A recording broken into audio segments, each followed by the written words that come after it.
La semana pasada murió alguien acá en Carlos Paz, donde yo vivo, intoxicado por monóxido de carbono. Creo que fueron 2 víctimas. ¿Cómo funciona la insidiosa contaminación por monóxido de carbono? Muchos de ustedes saben que yo fui gasista muchos años, matriculado. Ahí tengo la matrícula, que ya está amarillenta porque ha pasado el tiempo, pero una cosa que he aprendido es que todos los años, cuando vienen los fríos, y a veces fuera de los fríos también, hay gente que muere por el monóxido de carbono, por la intoxicación con monóxido de carbono. Mucha gente cree que es la intoxicación del gas y le tienen miedo al gas porque tiene olor. Vos sabías que el olor de gas es el producto que se agregan los dos gases básicos que usamos domésticos, que es el gas metano, que le llamamos el gas natural, es un gas que tiene menos poder calorífico, pero que es más barato y entonces se puede llevar por redes a las casas de un pueblo. Y el otro, que es el gas envasado, gas licuado, que se va vaporizando adentro de un envase, y ese tiene un olor diferente, como vos lo recordarás, que es mucho más picante, mucho más potente, justamente para generar más alarma, porque es más peligroso de manipular.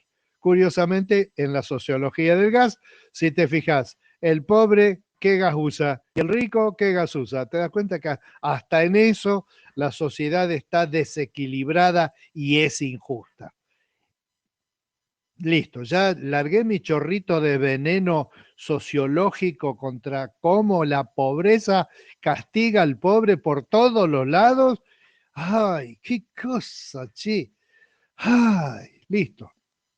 De eso quería hablar esta mañana, de la respiración, de poder sacar de adentro las cosas que hacen mal, sacarlas para afuera, no llevarlas de un lado al otro. Como alguien que lleva la basura para todas partes porque le da no sé qué ponerla para que otra gente se la lleve.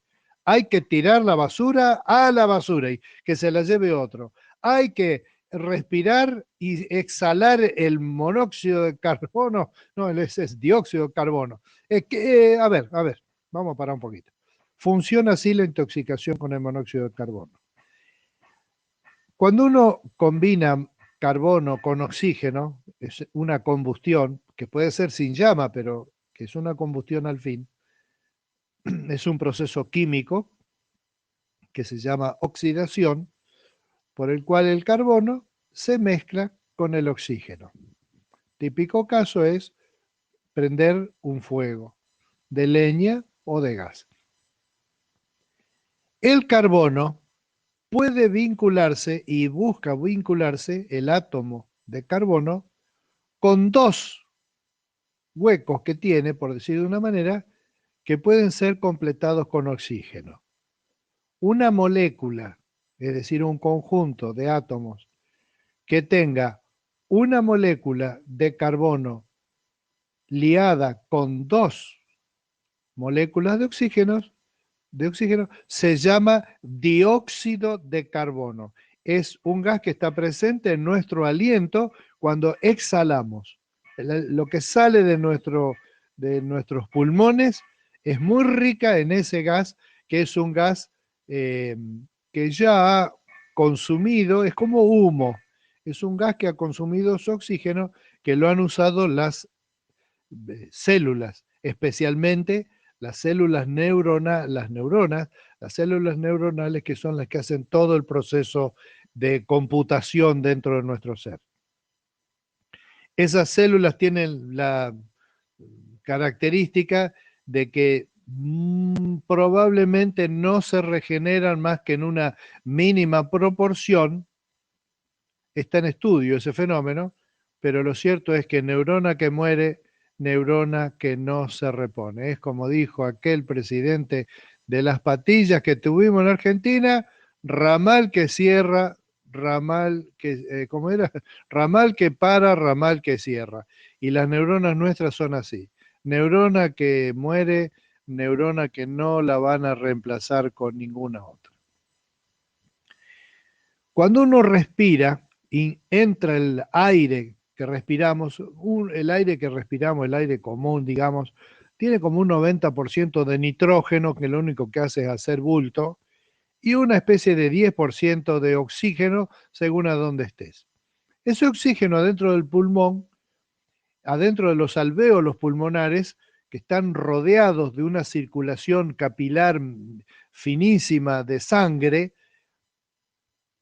aporta ese oxígeno del cual está ávido la sangre en los alvéolos a la sangre, y de ellos toma las moléculas de dióxido de carbono para en la exhalación expulsarla al exterior. Fenómeno de la respiración, dicho en pocas palabras.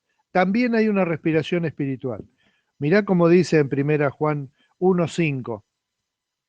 Este es el mensaje que oímos de Jesús y que ahora les declaramos a ustedes.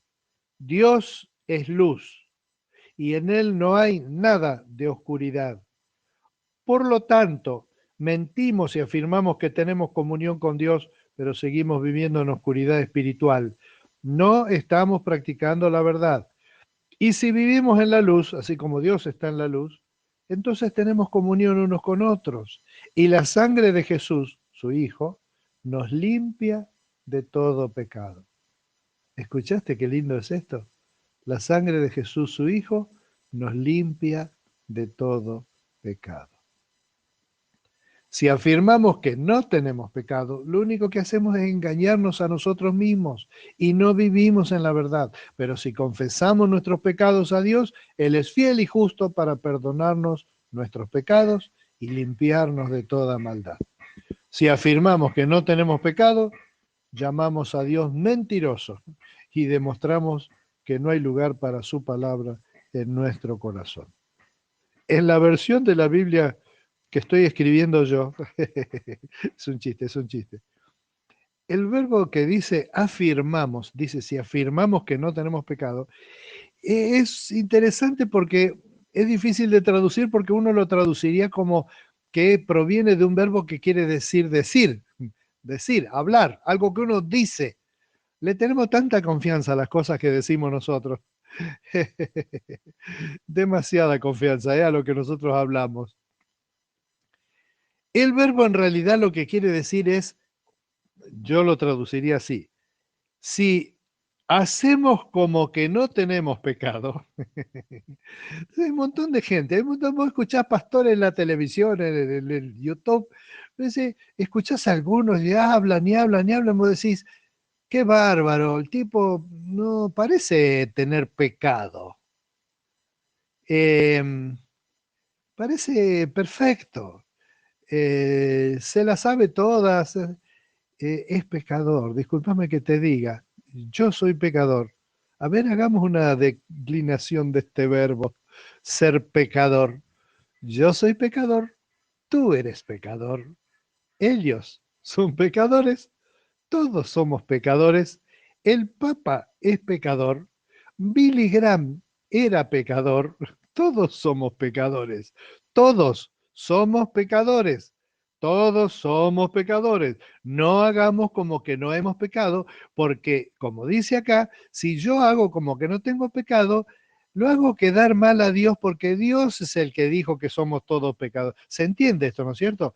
Pero ¿qué quiere decir pecador? Ay, ay, ay. Te voy a poner un ejemplo y con esto termino. Allá por la década del 20 o 30, en el Congreso argentino, estaban haciendo una discusión los diputados, no sé qué, había uno que se estaba extendiendo en su discurso y hablaba, y estaba usando como ejemplo los garrotes de los aborígenes que se llaman macana. No sé si escuchaste alguna vez eso, una herramienta que usaban, un arma que usaban era el garrote, es una herramienta fácil de fabricar, y entonces los aborígenes le llamaban macana. Entre las armas primitivas está la macana. Entonces él estaba hablando de la macana, que la macana esto, que la macana lo otro, la macana lo otro, y se hartó un compañero diputado y le dijo al presidente, señor presidente, por favor, dejémonos de hablar macanas y empecemos a tratar el tema que nos ha convocado hoy. Y de ahí quedó la expresión hablar macana, que es una expresión argentina porque somos propensos a hablar macanas y porque, si querés, si va a tratar de traducirlo, traducímelo al inglés, no, al italiano, al alemán, al ruso, al chino, etcétera, etcétera. La palabra macana es nuestra, es un invento argentino. Entonces no hagamos como que nosotros no hacemos macana. Lo hacemos quedar mal a Dios. Hagamos como hacemos con el aire viciado. Expulsémoslo de nosotros. ¿Cómo se expulsa lo viciado del mundo espiritual? Confesando, es decir, diciéndole a Dios, Señor, esto que hice es una macana, me mandé una macana, me equivoqué, te pido perdón, no quiero estar mal con vos, no quiero estar mal con vos, quiero estar bien, te pido perdón. Y la inspiración, porque no podemos solo expulsar aire, podemos inspirar presencia de Dios al decirle, Dios, vení a vivir a mi vida, vení a darme ese aire nuevo, ese oxígeno que necesito hoy. Mirá, está tan cerca como el aire que respiramos. ¿No te parece un buen tip para pensar en cuarentena? Que Dios te bendiga hoy.